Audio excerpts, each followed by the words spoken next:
from UBI works. Evelyn Forget, who's one of our thought leaders on basic income, is teaching at the moment, but she's with us in spirit. I also want to acknowledge that several colleagues I'm expecting to join us, and we also have some special guests in the room who've been tremendous leaders and advocates for basic income. It is great to see them here with us today, and it's because of their great work and advocacy that Bill C-237 was introduced. So I saw Annie Koutrakis, Goody Hutchings, Rachel Bendayan, Nathaniel Erskine-Smith, four key people have indicated that they're hoping to join us this morning, and also special guests, the Honorable Hugh Segal and the Honorable Art Eggleton, both who've been instrumental thought leaders, advocates, champions for basic income in Canada for many, many years now. I want to let everybody know that this is being recorded, and I'm going to start off with a land recognition. So as much as this is virtual, I'm going to do the land acknowledgement for Toronto. So we acknowledge the land we are meeting on is the traditional territory of many nations, including the Mississaugas of the Credit, the Anishinaabe, the Chippewa, the Haudenosaunee, and the Wendat peoples, and is now home to many diverse First Nations, Inuit, and Métis people. We also acknowledge that Toronto is covered by Treaty 13 with the Mississaugas of the Credit. So with that, I'll start off with my remarks. Earlier this week, I introduced Bill C-237, an act to establish a national strategy for a guaranteed basic income. While this is an idea that has been talked about for a number of years, and there have been motions presented in the House of Commons on this topic, this is the first time a bill has been introduced on guaranteed basic income in Canada. This bill is the culmination of many years of work, research, and advocates and champions, many of which I have mentioned earlier on in my remarks. They've been promoting and engaging Canadians in public discourse on this topic for many years. I'm actually going to start off by saying what this private member's bill is not about. It is not about testing whether or not basic income is a good idea. There's already strong and substantial existing information that supports the effectiveness of guaranteed basic income, but there's much less information on the best ways or models to implement and deliver basic income. Bill C-237 is focused on enabling the capacity to frame, test, and validate different models of implementation to get to those answers and the data. And to be clear, if passed, this bill would be focused on how to create basic income. This bill does not propose what basic income model to use, but it does provide a framework for enabling implementation pilots across Canada whose details would be determined through discussion and negotiation between the federal government and interested provinces or territories. The bill does not put a price tag on guaranteed basic income in Canada or propose how much it would cost.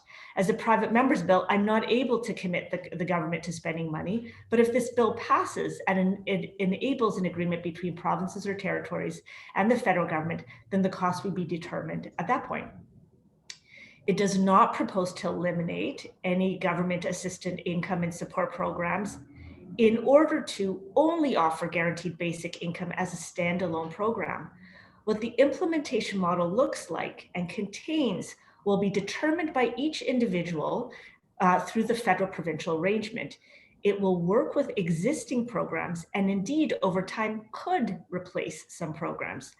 I would also hope that the basic principle of everyone is better off is adopted, because that is indeed the intention of this private member's bill.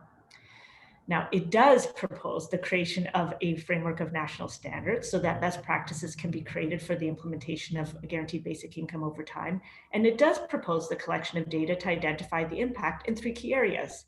So what's the impact on government in terms of responsiveness, effectiveness, and over time, whether there's a reduction in the complexity of our social welfare system. It does look at impact on recipients, so training, retraining, upskilling, job income levels, etc. And then it also looks to collect data on the impact of basic income on recipient communities. So what's the impact on entrepreneurship, on civic action, and many other things. So why am I proposing this private member's bill, and why now? Canada's current social welfare system was created in the 1970s, and no matter how many times it's adjusted, still too many Canadians are falling through the cracks. There are literally hundreds of income and support programs for Canadians delivered by dozens of departments and ministries. This complexity means that our current service model misses many of the Canadians most in need, focuses too often on applications and auditing Canadians, and less so on the actual support that they need. So despite these programs and our deliberate efforts to tackle income inequality, it continues to grow. So maybe it's time to review the foundation of our social welfare system and bring it into the 21st century. Perhaps it's time to look at a different service model like guaranteed basic income, one that may simplify our social programs while better delivering support.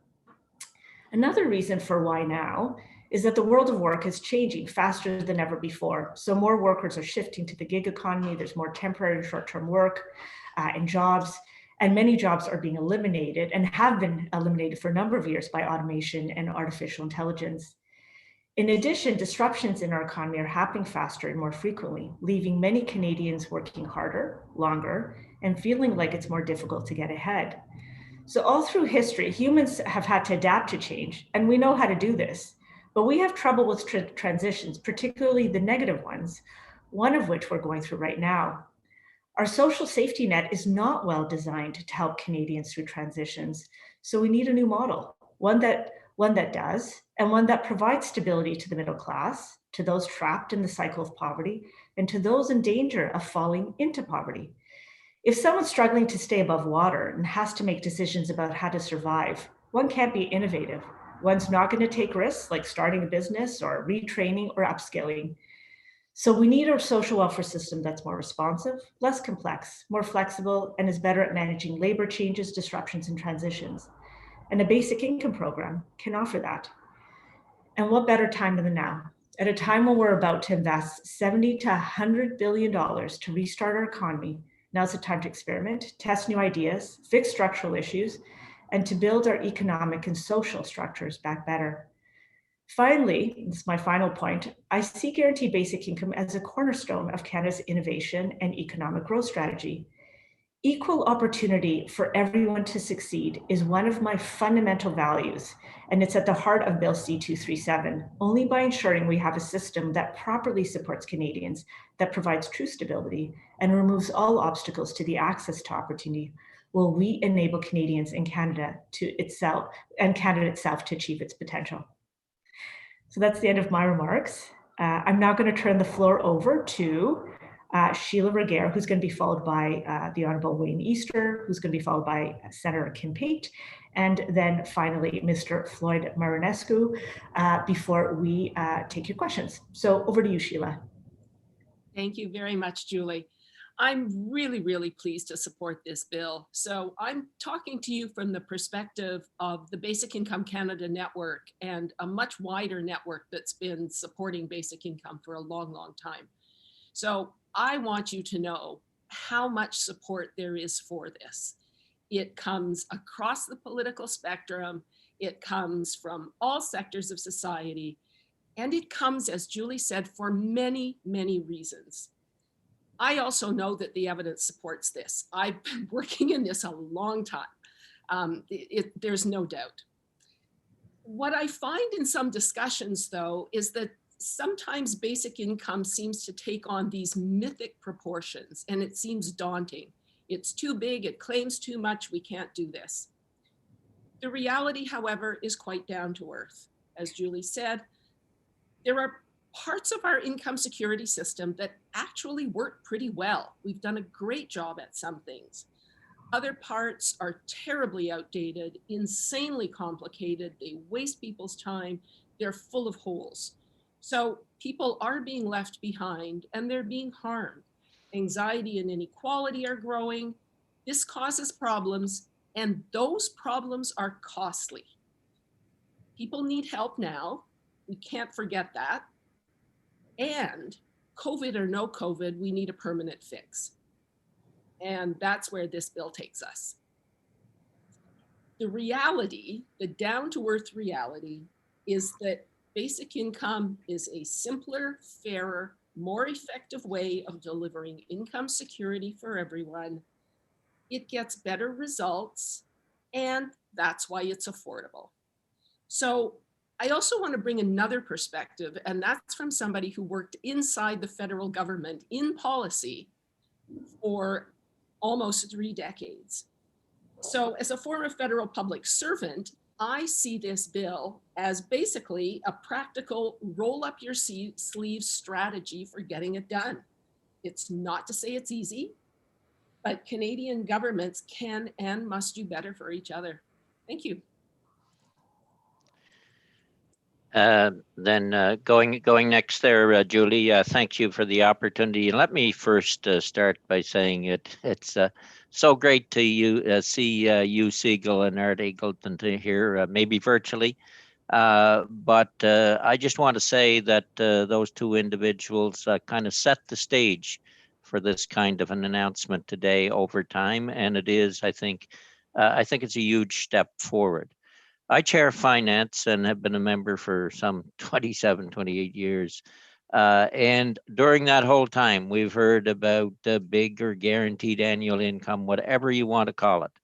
And lots of good proposals to come forward to, on the one hand, address poverty and, as Julie said in her introduction, improve the economy.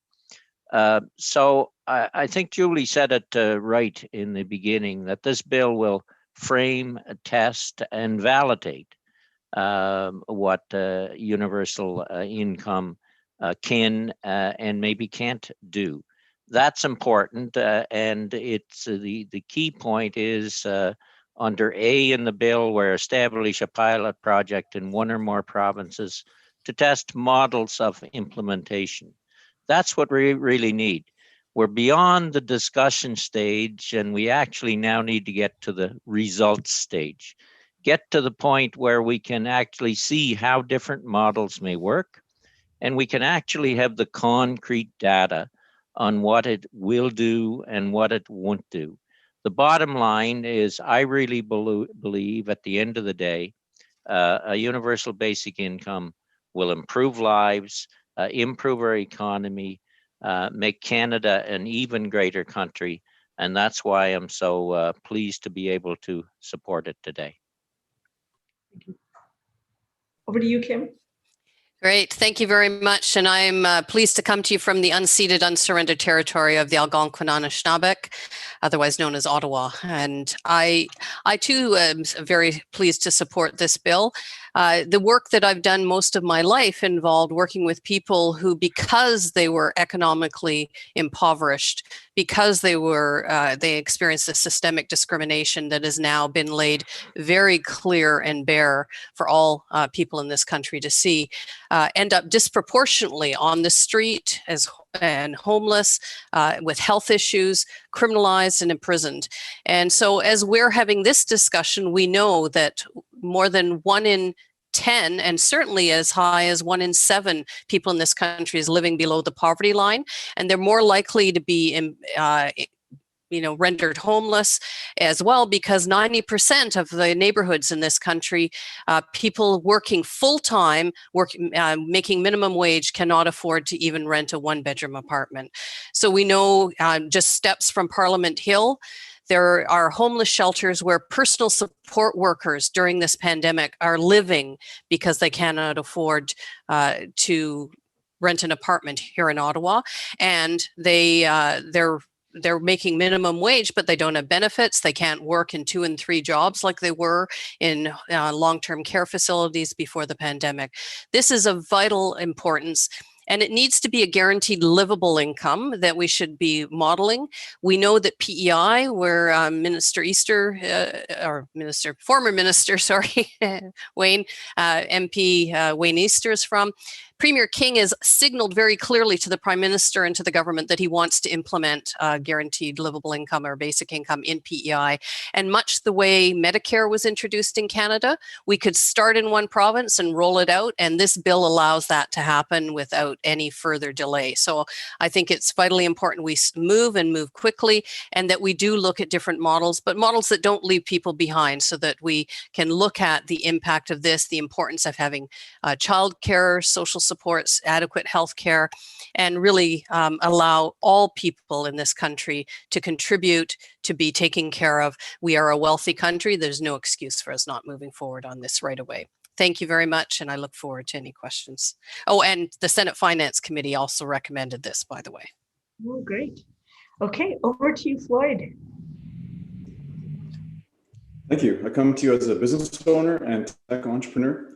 This bill is so important because it speaks to the fact that at its core, basic income is an economic policy.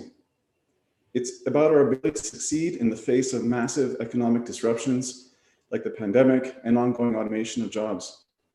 Throughout the past year, we've heard from desperate Canadians who are finding it increasingly tough to stay afloat, from Canadians who have watched their cost of living skyrocket, their wages barely increase at all, Canadians who are worried for good reason that the retail, warehouse, manufacturing, and back office jobs they had before the pandemic are not coming back. Businesses hire and produce more in anticipation of future demand, and we're leaving money on the table because we're in a time of falling social mobility, an automating economy increasingly creating more lower quality and lower paying jobs than middle income jobs, polarizing the labor market and cutting off the entry points into the middle class. Therefore, the key to a fair and faster economic recovery is a basic income. As a wage supplement for a number of Canadians, it can spur a trickle-up recovery, which research from the Canadian Centre of Economics now showed it could create 300,000 to 600,000 jobs at $80 billion to our country's GDP. It is urgent that we do this because every crisis is a trend accelerator, and we're going through the fastest automation and transition of jobs in human history, with 4 out of 10 jobs may not come back after the COVID recovery. This matches previous research showing that 42% of the tasks Canadians do at work can be automated with existing technologies, which further polarizes and divides the labor market and intensifies wealth inequality. Basic income, therefore, is the key to enhancing our economy's ability to grow and thus the productivity of our economy, which benefits everyone. And that's why at UBI Works, we support Bill C-273. Perfect. Well, thank you so much. Thanks so much, Sheila. Thanks so much, Wayne, Kim, and Floyd. And Wayne, maybe the slip of the tongue was you were a former minister, maybe a future one as well. Who knows? Anyways, and thank you for also warmly acknowledging once again both Mr. Segal and Mr. Eggleton. They have been instrumental in the thought leadership in terms of the public discourse on this across this country. So I'm gonna open the floor, and I do have my colleague Annie, which I'll be asking her to sort of pipe in at some point over the course of the next half hour to just say, I know she's got 1 minute that she wants to sort of indicate in terms of her support, but want to try to take a couple of questions first. Is there anybody who has questions? So maybe while we're waiting for people to have questions, Annie, maybe you could give your 1 minute and then we'll go from there. Thank you, Julie, and thank you for the great work that you do and on this bill especially. You know that I'm a firm believer and supporter of universal basic income.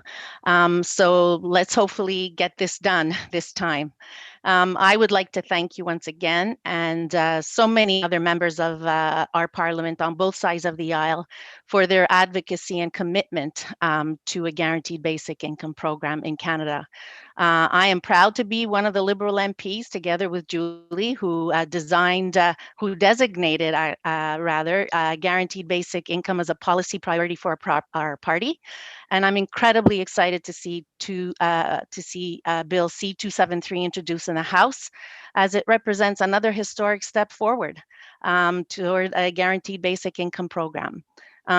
This bill recognizes that there is no one-size-fits-all solution to basic income in Canada by giving the Minister of Finance, provincial governments, Indigenous communities, and other stakeholders the flexibility to explore a range of basic income models and standards. This bill creates a pathway, I believe, to a program that works well for all Canadians. As Julie said in her opening remarks, now more than ever, Canadians are looking for income security and a fix to the long-standing gaps in our social welfare system.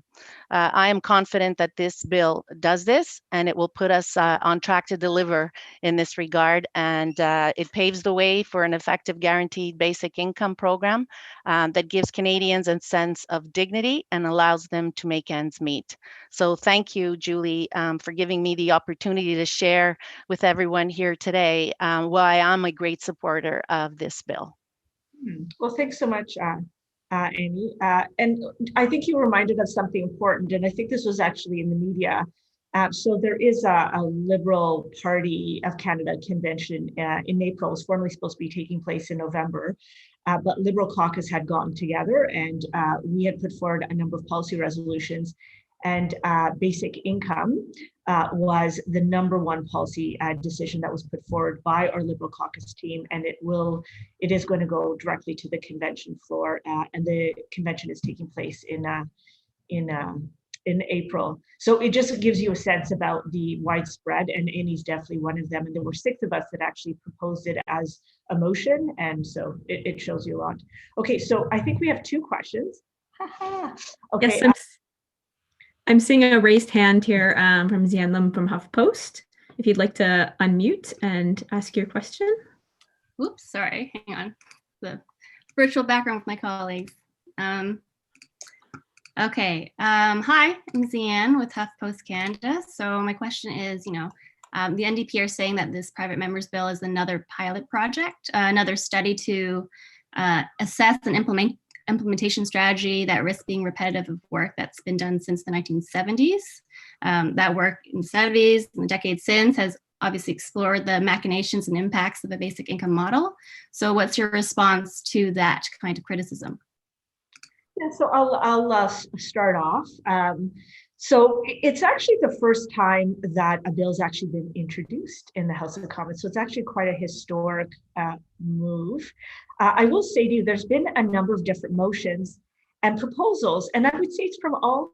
I would like to say it's from all sides. So I know the NDP had a motion earlier in this mandate, and so I do want to recognize the work that the NDP has done.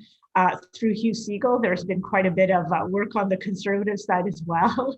And as you could tell, there's a number of champions on the Liberal side. So I would say right across the table, right across the floor and all parties, there's been quite a bit of support for a guaranteed basic income, some sort of a model. People propose different types of basic income, but I think that there's been a lot of, there's been widespread support. So for me, the first time is that it is it's a bill, and I think that is significant. And I think that you're getting a sense that there's a groundswell of support that's starting to build, and that is another difference. Does anybody else on the panel want to sort of also take a stab at maybe responding to that? Yeah, sure. Go ahead, Sheila. Yes, thanks for the question. And I do think it's important. I want to stress that the Basic Income Canada Network is a nonpartisan organization. I mentioned that at first, but it's really important. We have worked with everybody on this issue over a long period of time. And I want to support what Julie said, that there is this growing consensus, not just about what we need to do, but about like what it really looks like. There's been a lot of modeling. We have the results of the unfortunately canceled early Ontario pilot. We have so much to build on this country. We have programs that we've already run on this kind of a model that have worked successfully for seniors and children. I mean, Canada's got so much going for it. And the motion that Julie talked about that Leah Gazan and the NDP introduced, it's about substance too. It's about who needs to be covered. It covers a lot of the territory that Julie spoke about. What matters now, I think, is that you need a structure and a process and a framework in place to make it happen. We need to come together. We need to sit around the table. We need to make sure we're all talking about the same things. Ideas like I hear people say, well, we don't want checks for billionaires. Well, we need to come to the table and all decide that really nobody wants checks for billionaires. So let's figure out what we're talking about. Let's figure out what we know, and let's build this out. And the provinces, Indigenous leaders, everybody all parties, everybody needs to be there to do this. So I think the bill is a great step forward. Thank you. Okay, thank you. Do we have another question, Jesse? Yes, so our next question is from, I apologize if I'm pronouncing the name wrong, Yao, and could you let us know where you're from as well, please? It's João. Zhao, sorry. Oh, that's okay. Portuguese. João Vicente with Sol Português newspaper. First question, if the model has been proven by studies before, why are you moving tentatively instead of decisively? Well, I think that, and again, I'll start off, and then whoever wants to respond to that, I'm happy to sort of have someone else on the panel to help support. So, João, there's been we have a number of basic income programs already in Canada. So, Canada Child Benefit is one. OAS is another one. So there are a number of them. In terms of a more broader model, we have seen it previously in Manitoba. We have seen it in Ontario, although it was canceled fairly quickly. So I think that for now, what we want to do is we want to have, I think, a framework that will enable more of these types of implementation pilots to be able to get started. And so it was mentioned earlier that PEI is a province that's interested in potentially working with the federal government on some sort of a basic income pilot moving forward. So this bill would actually enable that type of an implementation pilot. It would enable us to collect the right data, and it provides the right framework. Does anybody want to add to that? I just come in there for a sec, Julie. Like within Canada, there's not a lot of concrete data. There's data from various programs, no question. But this, I think, takes a fairly major step forward where you would actually measure the data and see the results. I think Floyd made an interesting comment where he talked about economics trickle up. We always hear about the trickle down theories, but that's the first time I've really heard the word trickle up. And I think that is interesting. Can this program at the end of the day assist those people that just don't have the means, don't have the income to take the skills training to move into better jobs, to move up in the economic system? And really improve the economy as a country. That's what a trickle up theory would do. So let's make a start. There's going to be all kinds of opponents out there. And the first question, the NDP says this doesn't go far enough. Well, at least it's a step where you develop some concrete evidence on what can be done. And I think that's where we need to go. And for those opponents out there who will say, well, this is checks to millionaires or it's too expensive or whatever, they don't have the evidence either. So let's put it in place. And we believe we can prove the evidence of what this would do for people and for Canada. Let's put it in place and see where the evidence takes us. No, thanks for that. I would add to that. I think this is one of the first times I've seen a call in a Western country for studies on the community and systemic effects, not only the effects on the recipients, but on the wider communities that they're in. That's very important. What are the impacts on business? What are the impacts on lower income workers? How do they spend not only the recipients, but those who are benefited from that decrease, that improvement in livelihoods? The study I mentioned from the Canadian Centre of Economics Analysis on the economic impacts of a basic income show that it could potentially add more private capital investments from businesses in Canada's capital ecosystem. That's because of the induced spending that drives demand that triggers more business investment. These things need to be studied in real life. That's why this is really important. And I'll probably just end off by saying the bill isn't tentative, João. It's basically saying we are ready to take on the big questions of how do we implement basic income, how do we scale it up, and how do we actually cost it, and how do we sort of measure all of that, among other things. So it's not tentative, it's very definitive. And just maybe back to Jeanne's questions, it's a private member's bill. It's going to require the support of everyone in the House. like the majority of people in the House. So I'm going to be looking for support from right across the table, from right across the floor, from all parties to ensure that this passes. The last thing I'd say is my office and we contacted the PBO to try to do some costing. And it turns out he told us that every single political party has actually contacted him to actually cost this out. So it actually proves to you that every single political party is interested in this idea and has been trying to figure out, well, not only are they showing the interest, but they're also trying to figure out, well, how is it that we can make it work? And so this bill proposes a framework that allows that to move forward. And I would add, Julie, that not just members of parliament, but senators have been asking that, going back to including my amazing mentors and former colleagues, Senator Art Eggleton and Hugh Segal. And of course, it's 50 years ago that this report was done, the Kroll report on poverty in Canada, that first recommended this kind of approach. So I share, quite frankly, I share the frustration of Leah Gazan, because she put forward her motion, the NDP, lots of folks, that we just need to get moving on it. And actually, PEI is not just tentative. The Premier has written to the Prime Minister saying, I want to do this. And they're waiting for the federal government to act. I think this is a step forward. Many of us do believe that, I, for one, don't want to send checks to millionaires. Thank you very much. I want to see some tax reforms. I want to see some other approaches, but I do want to see at least 10%, some would say much higher than that, in this country of people who are being abandoned right now, even during these laudable measures by the government through the emergency benefits. They're still being abandoned. They're in the homeless shelters. They're on the street. They're in prisons. And we know that in countries where we have greater economic security and these sorts of measures, we see fewer, lower costs for healthcare, lower costs for crime, and in fact, lower crime rates and lower victimization rates. So let's just get on with it. Start it. Let's prove it's working. Thank you. So I know there's been a couple of new media that's just joined us. So if anyone would like to ask a question, if you could just use the raise hand function that we've become masters of.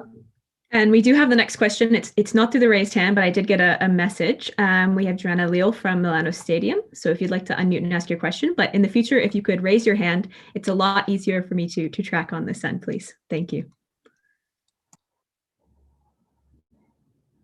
Okay, Joanna Leal.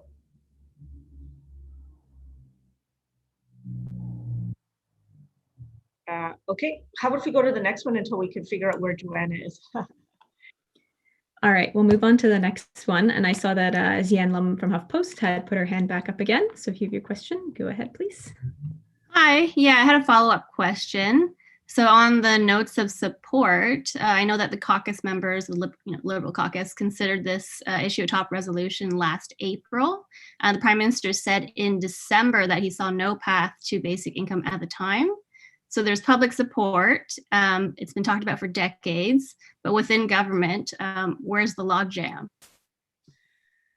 So, one of the things that I love about being part of the Liberal team and the Liberal government is that our Prime Minister and our cabinet ministers, they're always open to ideas, always. So I think that at any given time, we're always looking for the best ideas. And so what might not be feasible a year ago might be something more feasible or something that we might want to look at now. So things change. I would say to you that, and just, it's actually, the convention's actually coming up. It's this April that's coming up, the Liberal convention. So the basic income resolution's actually going to be presented in April, this April, so coming up within sort of less than 2 months. I will tell you that I do know that there's cabinet ministers that are very supportive of basic income. And again, I would say a broad swath of my colleagues, and I don't want to give you the number, but it's quite a few colleagues that are very interested in basic income over on the House side. Perhaps, Julie, I could jump in a bit. Sorry. Oh, go ahead. Yeah. What I would like to add is that, if we've learned anything through COVID, is the need for such a program. So, I think this is a first big step. The fact that, it has so much support amongst our Liberal caucus, and we're willing to have that conversation at our upcoming meeting in April. I think that speaks volume as to, the awareness. There's a renewed awareness. I don't want to speak for the Prime Minister. I would never think to do that. But as per Julie's comments, it's nice to know that as a member of our caucus and a member of the Liberal Party, we can take this to a new level and have the conversation that needs to be done. And if I can add, I think that like so many issues, sometimes, as one of my Māori friends says, sometimes when you're dealing with institutions that are predominantly male, pale, and stale, you're stuck in those kinds of economic policies. And I think that's a bit of what we're dealing with as well. So I know that those of you with the Liberal Party can't say that, but I think some of the advice coming is really a bit dated. And we need to be looking at how quickly and agile and how, with what agility the government was able to roll out some of the benefits, but where the huge gaps have been left. And these are some opportunities to actually address those issues. So I'm hopeful that those who have been advising will step aside a bit and let's breathe in some new life and new energy to allow for this kind of innovation. Well, it's not even innovation. 50 years ago it was recommended. So at least allow for this kind of move at this stage. Perfect. All right. Our next question is from Joanna Stassen with CBC North.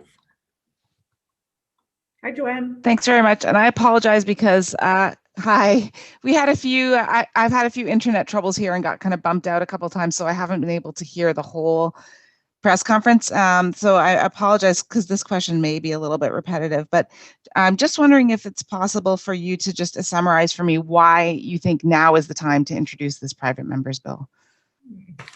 Yes, well, and so we will make this recording available after, just so you know, Joanne, just in case you need to go. Okay.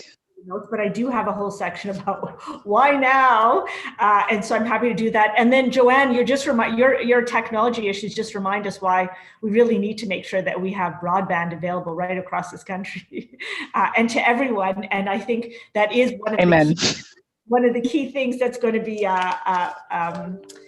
that's going to be helpful in terms of our economic recovery. So why am I proposing it? So I'll paraphrase it.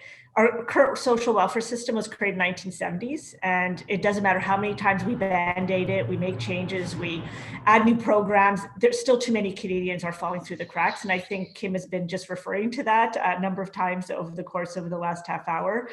So the complexity, and I also mentioned that there's literally hundreds of income and support programs for Canadians that have been delivered by dozens of departments and ministries.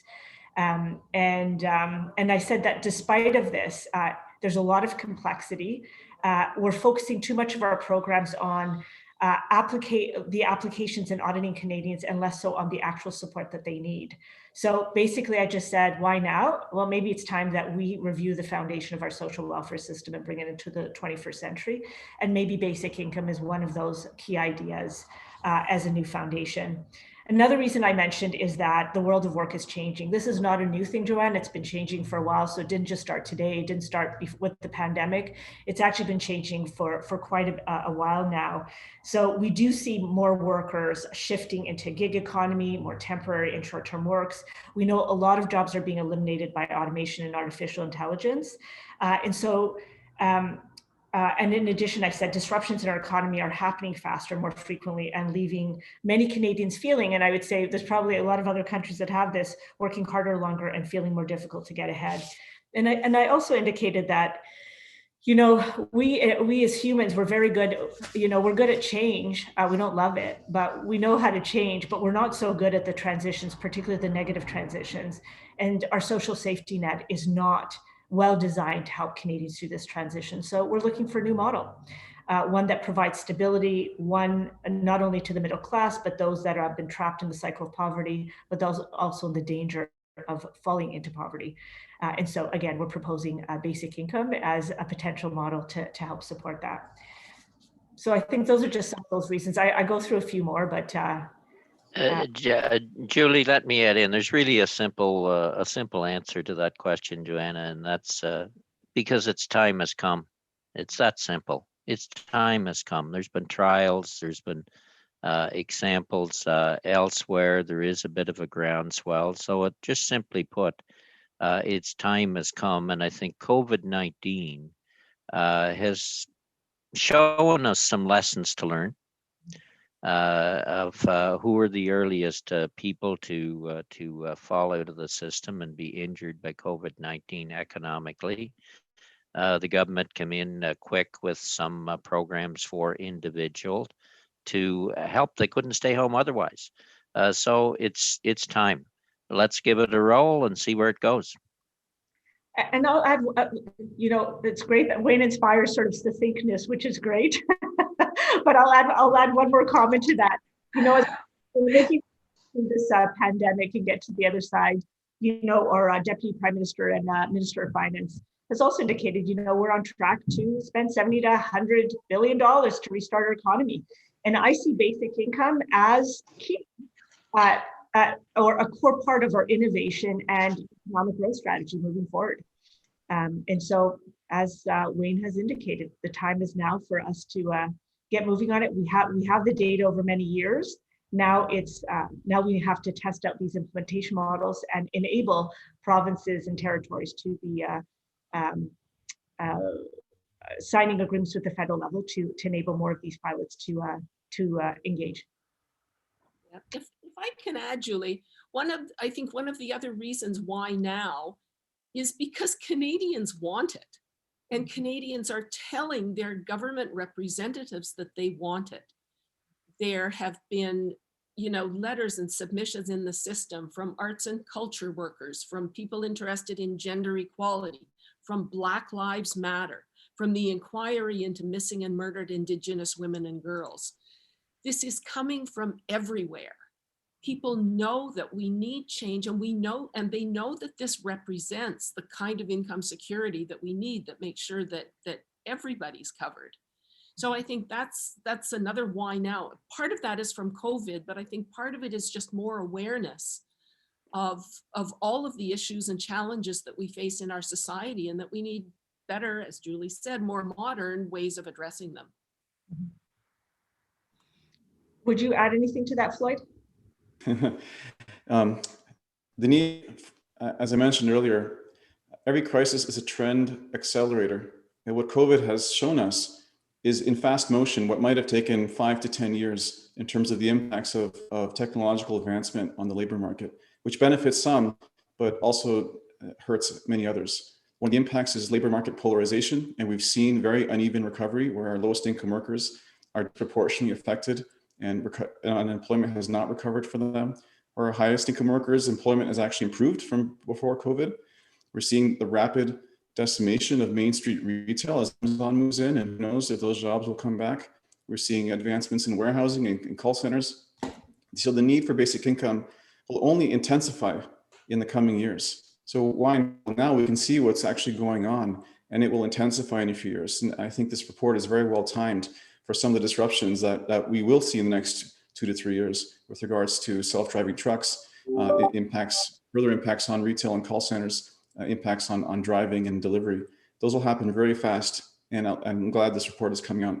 It will be working on this now, so the results are well timed, so people can see and understand what's going on. Okay, great. So Jesse, do we have any other questions? Thank you all.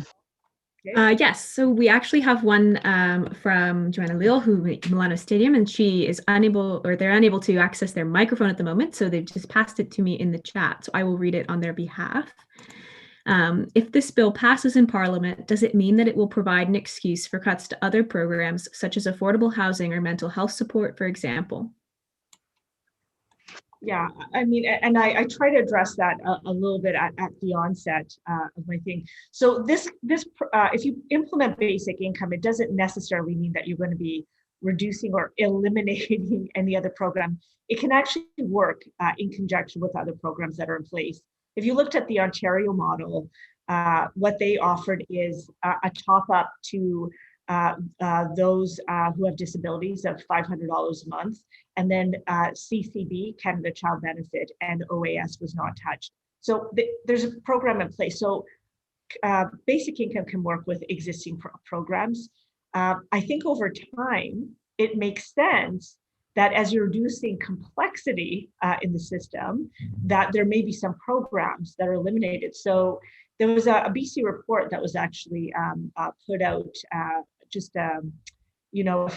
think it just came out sort of fairly recently, but they showed that there was 192 programs being delivered in British Columbia by over 20 ministries and departments. That is astronomical. Like it's extraordinarily complex. So one would expect that basic income pilot or program over time would probably see a reduction of programs, but not necessarily so. So I think initially it can work in conjunction with programs. I think, but over time you do want to reduce the complexity. Julie, if I can add, most of the naysayers who are on the sort of what would be often described as the progressive side say that we need more programs, not money. If you ask poor people, they need money. They need supports as well, but they first and foremost need money. And that's been, again, even during this time when we've had the rollout of such excellent benefits for many, there are at least 10% in this country who have been totally left behind and there's been no supports in place. So this is about also creating a way for people to not just get stuck in poverty, but to be able to rebound out of it, whether it's because of a pandemic, whether it's because they lose a job, whether it's because they suddenly can only work at one full-time job at minimum wage, whatever the reason is, whether it's because they suddenly have a mental health breakdown or a disability. That's what this is about. It's not about merely replacing everything with one cash payout. And I think everybody advocating is saying, I mean, the BC report makes it sound like people are advocating a cash payment and no programs. That's nonsense. I don't know anybody credible who is recommending that kind of approach. And I'd say one more thing, and I mentioned this in my opening remarks. I would hope that there would be a principle that would be adopted between sort of federal, whatever province or territory wants to adopt this, that everyone has to be better off. And that needs to be the fundamental principle that is behind whatever basic income pilot or program that moves forward. Okay, I think we have one more and then we have to sort of close it down just because Wayne's going to say that I've got a meeting after this. So over to you, Jesse. I think we have Joao back with another question. You have your hand up. Okay, given all that's happening, there seems to be a push-pull on this. There's a need and a want, and there's the will to move it forward on your part. So, but there's also, given all that's happening, a sense of urgency. So how early can one of those pilot programs be up and running? That's a really good question, Joao. You know what, look, I want to say that we are, I'm hoping we're in an era where we are doing things a lot faster than what we have done before. Obviously, it's going to take some time. So my private members bill was just introduced. It's just been first reading. I'm really hoping that we can, get through it. I don't know, by the summer or by the fall. I don't really know what the calendar is. And I don't know what the schedule's like, but I would say within a couple of years. Wayne, I don't know, you might have a better idea about how fast a program can actually go into place. Well, I spoke to Premier King just in the last couple of weeks and their PEI is ready to go. So I'd say it could be pretty darn quick. Yeah, the bottom line here, the bill has been introduced. It proposes pilot projects. Sometimes Parliament can be slow in terms of getting bills through. But what I find with private members' bills, they may not get through the system itself as a private member's bill, but the policy may be implemented either by way of budget or by way of agreement. It's a push and an impetus to get things done. I had one such bill in firefighters one time, and it got in the budget, so I didn't need my private member's bill. And Senator Pate is right that the Premier in Prince Edward Island is willing to move. discussions could start right away if there's the willingness on the federal government side to do so. So one doesn't have to wait for the other. It'll take the political will at both levels of government to get something implemented, but it could be done soon if the willingness is there. Okay, I think it's true. My bill doesn't have to actually pass through the House of Commons, but I do think that this is, to push. It shows support. It shows broad support across this country. If I had more time to organize the press conference, I think I would have had a lot more people from across the country sort of here to show their support. I'm going to close down, but I'm going to give, if Hugh or Art, if you have 1 minute that you just want to sort of say something, I just want to honor very much both of you and your heroic work over the last few years. Honestly, this bill really is just standing on the shoulders and the shoulders of many other people who have been strong advocates and champions. So Hugh, maybe you'll go first, very shortly, just because I do want to say a few thank yous before we sign off. So Julie, I want to congratulate you on this initiative. I think what it does is it gives the Minister of Finance a way forward. It gives her something she could actually announce in a budget paper with the upcoming budget. There's now a bill here in the House of Commons. It's inclusive. It involves every jurisdiction that wants to be part of it. We're prepared to begin those discussions now. So it's a way ahead.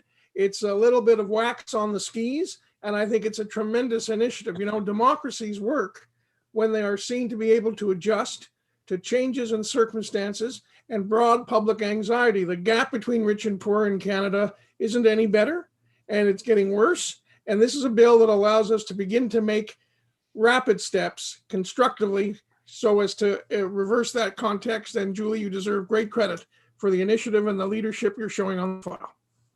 Thank you so much. Well, I add to my congratulations to you, Julie, on moving this forward. That will keep basic income on the table in front of the government, and creating political will, as I've often said, is what is really necessary at this point in time. We need to explode some of the myths. We need to answer some of the skeptics that are out there, because this kind of a program is affordable. It is something that is needed for Canadians who are in poverty, suffering from inequality, precarious employment. All of these things have come into play even before COVID, but have been made much more worse by COVID, people living paycheck to paycheck and struggling to make ends meet, just to get the basics on the table. This will get the basics on the table and help people to move forward from there to better their lives. And by the way, to answer the last media question, if you want a quick run on a program that you can get up and operating in a hurry, Hugh Segal has one. He designed it for the Ontario government. And even though the new government of the present government canceled it, it's nevertheless a good plan that maybe PEI could move forward with. Get you to help you, Wayne. By the way, good to see you, Easter. Good to see Kim Pate and Hugh Segal, my former colleagues in the House and in the Senate. Great. Well, thank you. Thank you so much. Thanks so much. It was, I'm really glad that you guys both could join, and thank you again for your tremendous leadership. I'm just going to sign off with a huge thank you to, I'll start off with Wayne Easter, who seconded my bill.